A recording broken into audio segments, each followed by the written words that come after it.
The Auditor General came out with a report regarding the fees and citations or penalties that citations have for dog law and being able to keep those dollars. Can you talk about how the account is, the restricted account, and where those levels are? And if you agree with that recommendation. We did pass a bill out of the House to do just that. It's just recently in January. So can you give us a kind of an update as to where that is and how important that those dollars would be for that program?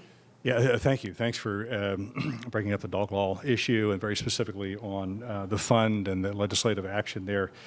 We, in this budget, it is no secret just because we've talked about it for several years now, but this is the year, 2021, where this fund goes negative.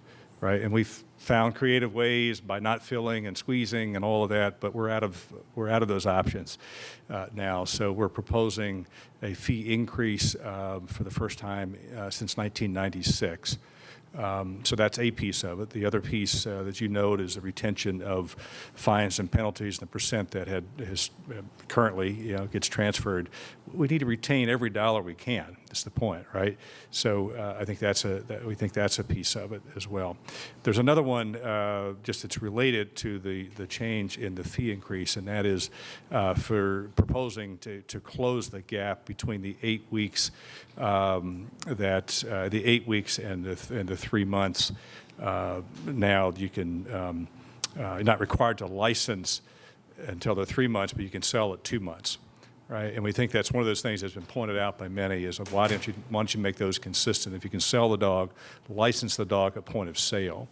So we think that's going to be one of these issues that are important in both the fee, but also a process question.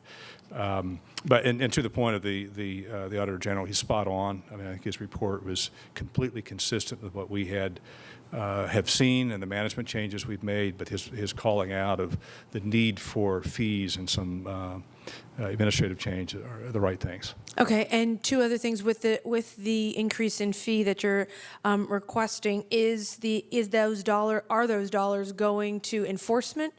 We know that there are a lot of dogs. I mean, and in a lot of my local boroughs, they have a lot of animal issues and animal control issues. And a lot of those are animals that have been released, obviously, through owners that aren't willing to do what they were expected to do.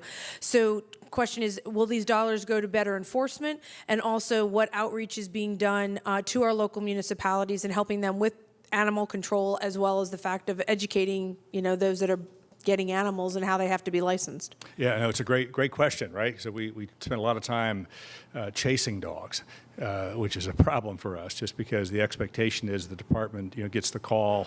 Our wardens, you travel across, several counties. You spend a lot of time.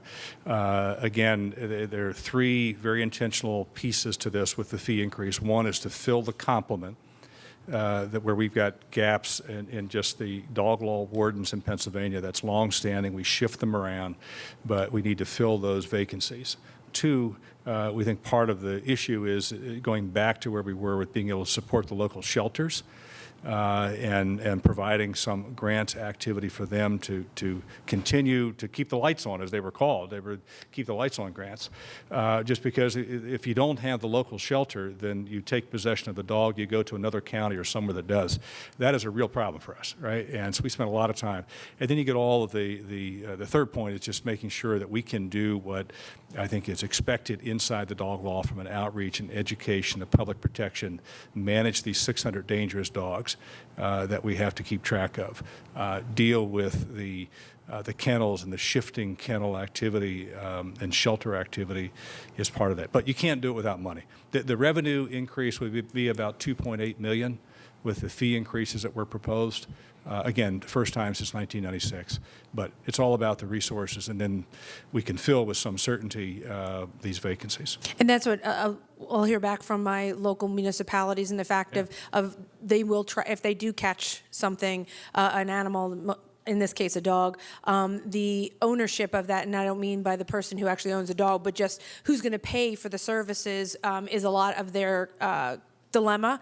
And a lot of times they won't deal with it because they don't want to be responsible for they don't have the dollars to pay for it. So in many cases, we need to deal with our local municipalities. And you talked about kennels, which is obviously a big issue. And I get a lot of emails about puppy mills and making sure that we're doing it the right way, that we have safe safe animals within our homes. Right. So, and we want to address those needs both on the the licensing side for dogs, but also on the kennel side is to make sure that we're doing everything. Again, the legislature expected us to do in that reform piece, get to those kennels and have that oversight there as well.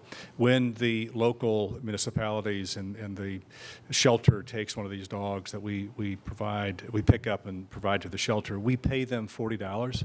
So you think about it, we're charging $6.50 for the license, and I'm paying you $40. It takes 8 dogs just to cover that one deal, right? I mean, you can't do this. And that's been our dilemma, is how do we cover some of those costs for the local shelters. So, who are doing the job on the ground. Thank you very much. Thank you.